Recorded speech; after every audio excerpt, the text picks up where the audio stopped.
Dan PBNU ini sekarang menjadi arena perang, bukan arena ilmu. Contoh, fakta di lapangan.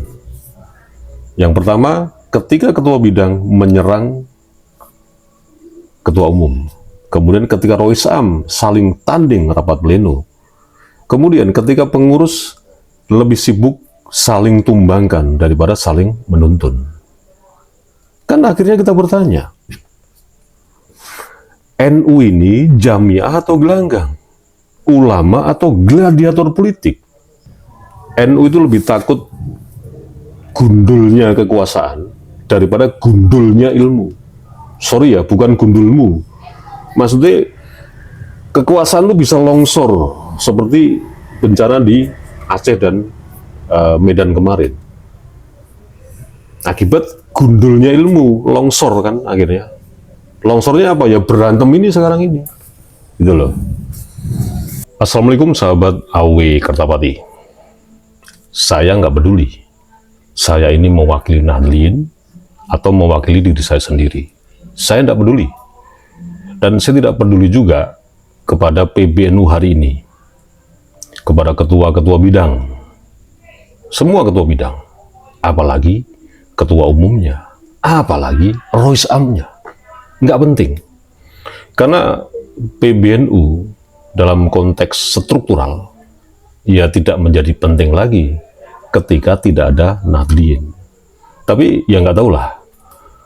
Apa mungkin memang orang-orang yang sekarang duduk di struktural PBNU itu memang tidak mementingkan Nahdliyin, tapi mementingkan kursi jabatannya masing-masing. Ya saya nggak menuduh, tapi faktanya kita nggak usah munafik gitu loh. Intinya kan kita lihat seperti itu. Nggak penting Nahdliyin, opo Nahdliyin, prek telek blendret, bedes-bedes elek kere diurusi, kan kurang lebih bahasa, ya nggak usah munafik lagi kan, bahasa kasarnya seperti itu kan. Nahdliyin itu opo sih, arek-arek gateli kan seperti itu. Loh, ini nyata. Makanya saya nggak peduli dengan apa, saya ini mewakili Nahdliyin, tidak penting. Tapi intinya ini saya mau mengkritik keras kepada para ketua-ketua bidang, khususnya ketua umum dan Rois Amnya. Jadi mengapa sih yang kita sudah kasih predikat kiai yang katanya sebagai pengurus PBNU itu malah sibuk berkonflik gitu loh. Bukan mengurus Nahdliyin. Nah ini sekali lagi, ini sebuah kritik yang pedas gitu loh. Fenomena saling serang, Anda tahu kan? Antar ketua bidang di PBNU, kemudian perebutan legitimasi rapat pleno, adu klaim, sah tidaknya PJ PBNU, hingga upaya menyingkirkan tokoh-tokoh kritis yang selama ini terus ya mengkritisi mengenai nasab palsu klan Balawi. Itu memang harus dimatikan gitu loh. Ini menurut obrolan-obrolan di WhatsApp, di circle-nya eksternal Gus Yahya Kholilistakuf. Jadi orang-orang yang kritis, yang terus membicarakan tentang nasab palsu ini harus disingkirkan. Dan terbukti ada dua orang ya, yang satu pasti Anda tahulah, yang sekarang sudah tidak aktif lagi di sosial media. Dan yang kedua, hampir saja dibunuh karakternya Kiai Nur Iya kemarin. Tapi alhamdulillah beliau buka lagi channelnya dan terus eksis membicarakan tema-tema yang sebelumnya. Kan seperti itu. Nah, NU hari ini itu dikuasai oleh elit yang lebih mencintai kursi jabatan daripada umat Nahdliyin. Merokok dulu ya.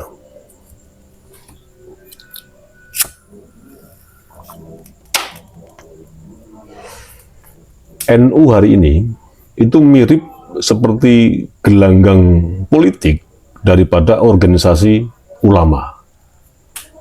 Ya, kita harus jujur lah. bahwa PBNU periode sekarang ini memang sering tampil satu, sebagai arena rebutan otoritas, dua, sebagai panggung kompetisi pengaruh, tiga, sebagai ladang konsolidasi kekuasaan pribadi. Nah, bukan lagi menjadi majelis ilmu, bukan lagi rumah jamiah ulama, dan bukan lagi sebagai pelayan umat. Ribut soal rapat pleno, tandingan lah, legalitas PJ PBNU lah, siapa yang paling sah jadi komandan lah. Ini menunjukkan kan bahwa energi elit NU tercurah pada perebutan kekuasaan internal, bukan pada urusan keilmuan dan kemaslahatan jamaah. NU itu kan adalah organisasi ulama, betul kan? Tapi hari ini justru para ulamanya yang paling getol bertarung, bukan melawan kebodohan, bukan membela umat, tapi bertarung demi kursi. Kursi yang mereka anggap lebih berharga dari martabat Nahdliyin itu sendiri. Dan PBNU ini sekarang menjadi arena perang, bukan arena ilmu. Contoh fakta di lapangan. Yang pertama, ketika ketua bidang menyerang ketua umum. Kemudian ketika Roisam saling tanding rapat pleno. Kemudian ketika pengurus lebih sibuk saling tumbangkan daripada saling menuntun. Kan akhirnya kita bertanya, NU ini jamiah atau gelanggang? Ulama atau gladiator politik? Jadi mereka ini, para pengurus PBNU hari ini yang terpecah menjadi dua kelompok ini, mereka ribut-ribut. Seakan masa depan agama itu ditentukan oleh siapa yang sah menunjuk PJ PBNU. Padahal umat di bawah butuh jawaban. Bukan soal tanding-tandingan rapat pleno, tanding-tandingan PJ PBNU, bukan. Tapi butuh jawaban soal bagaimana bisa makan, bagaimana pendidikan, bagaimana soal pemalsuan nasab ini dari klan Ba'alawi, terus bagaimana yang lain-lain, yang masalahnya tidak terpecahkan, tidak ada solusinya selama bertahun-tahun. Mereka ini ya, sekarang ini, di pengurus PBNU ini, pasca saling rapat pleno ini ya, tanding-menanding ini kan, mereka tuh ribut terus. Seakan-akan masa depan agama Islam ya maksudnya, itu ditentukan oleh siapa yang sah menunjuk PJ PBNU. Padahal umat di bawah, akar rumput ini nggak penting dengan ribut-ribut rapat pleno, ribut-ribut saling menunjuk PJ PBNU ini nggak penting. Akar rumput ini butuh jawaban soal persoalan sehari-hari mereka ini. Bagaimana besok makan atau tidak. Apalagi para pejuang-pejuang ini ya, yang selama ini terus membicarakan mengenai nasab klan Ba'alawi yang tidak pernah dibayar oleh PBNU ataupun siapapun yang tidak pernah dibayar. Ini pengen jawaban pasti dari PBNU. Soal pemalsuan nasab ini yang sudah terkatung-katung dan berkeliaran bertahun-tahun di sosial media yang nggak pernah putus ini. Itu yang dibutuhkan akar rumput hari ini. Bukan soal gatel boy. Jadi kebenaran ilmiah itu dikubur demi kenyamanan struktur.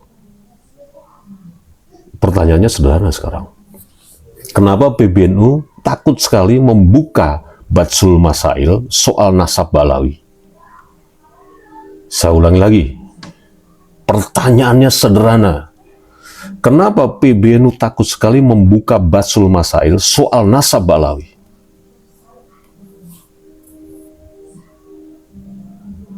Mungkin mereka menjawabnya begini nih, kurang lebih seperti ini nih.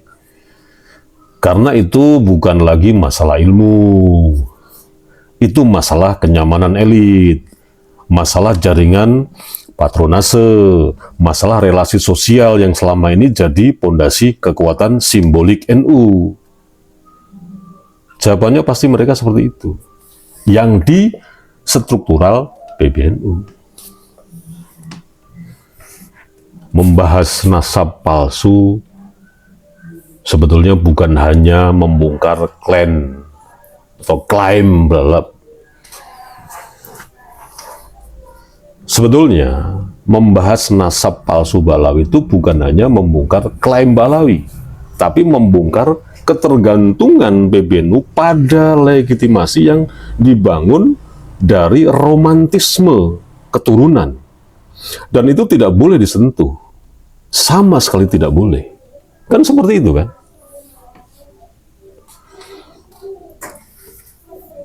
Nah, ketika ada orang yang kritis, orang yang terus ngomong di sosial media, memaksakan ya, PBNU kembali ke jalur ilmiah. Nah, ketika meminta ya, kalau nggak salah, K. Madudin ya, meminta diskusi secara terbuka, yang itu jelas standarnya adalah akademik, kemudian verifikasi nasab. Apa respon PBNU? Nggak respon. Yang respon muki ciwir Balawi. Responnya melalui template, melalui meme, shortcut video dan seterusnya. Short video maksudnya. Imat kabur, al-kaburi, imat dan seterusnya. PBNU sibuk tarik tambang. Nah, itu kan menunjukkan betapa rendahnya cara berdialektika dengan para Nahdliyin kan. Apalagi musyawarah. Pokoknya enggak ya, struktural dulu itu ya. Mungkin sampai sekarang. Kalau tidak sependapat ya, langsung disikat, dipecat gitu loh. Segala urusan. Memang ya konon ya, menurut cerita di circle eksternal Gus Yahya itu, memang Gus Yahya itu ndablek orangnya. Dan orangnya megalomania. Konon ceritanya seperti itu. Ya hasilnya makanya seperti ini kan. Kalau soal Roisam, saya nggak tahu itu. Saya nggak ada cerita soal itu. Tapi coba Anda simpulkan sendiri dah. Anda kan lebih pintar daripada saya. Nah, inilah tanda yang paling jelas bahwa PBNU hari ini tidak anti radikalisme. Sebetulnya, tapi justru anti kritik. Tidak menjaga marwah ulama, tetapi menjaga kenyamanan kursi jabatan. Agar tetap sebagai ABG yang semok montok, ibaratnya seperti itu, yang nantinya akan terus dilirik oleh para buruh-buruh partai itu, partai-partai yang konsorsiuman itu kan, per 5 tahun itu kan, agar ada simbiosis mutualisme. Partai butuh konstituen, orang-orang di PBNU ini butuh eksis dan seterusnya, dan mereka punya masa untuk dieksploitasi oleh para buruh-buruh partai konsorsiuman selama 5 tahun ini, ya, sorry saya belepotan ngomong, agar terus menjaga konstituen, agar kursi di buruh-buruh partai ini terjaga terus. Konsorsium per 5 tahun ini bahkan kursinya akan nambah terus. Kan itu yang mereka sibukin sekarang ini. Sampai akhirnya PBNU itu kehilangan fungsi akal sehatnya. Sekarang bertanya nih, apa manfaat keributan pleno tandingan bagi akar rumput? Kemudian apa berkahnya umat dari drama siapa yang tunjuk sebagai PJ PBNU yang paling sah? Apa manfaat atau berkah yang bisa diterima oleh akar rumput ini? Dari geruda-geruduk, ceblang-ceblung sampai detik ini PBNU. Sementara itu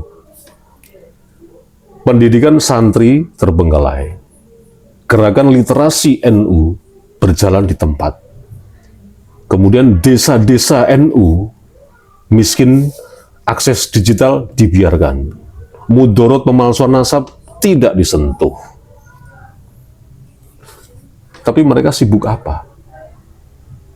Sibuk klaim, akulah yang paling sah. Sah menurut siapa? Menurut umat? Atau sah menurut syahwat kekuasaan masing-masing? NU itu lebih takut gundulnya kekuasaan daripada gundulnya ilmu. Sorry ya, bukan gundulmu. Maksudnya kekuasaan lu bisa longsor seperti bencana di Aceh dan Medan kemarin. Akibat gundulnya ilmu, longsor kan akhirnya.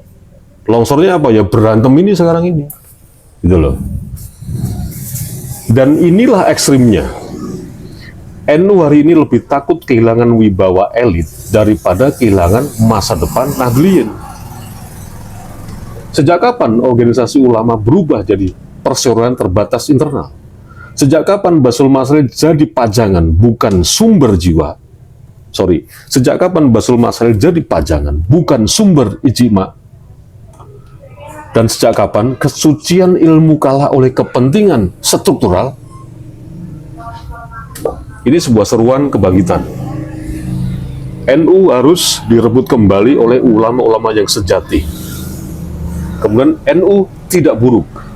Yang buruk adalah sekelompok elit yang mengurung NU dari dalam, yang memonopoli nama ulama, padahal perilakunya tidak mencerminkan sebagai ulama. Assalamualaikum warahmatullahi wabarakatuh.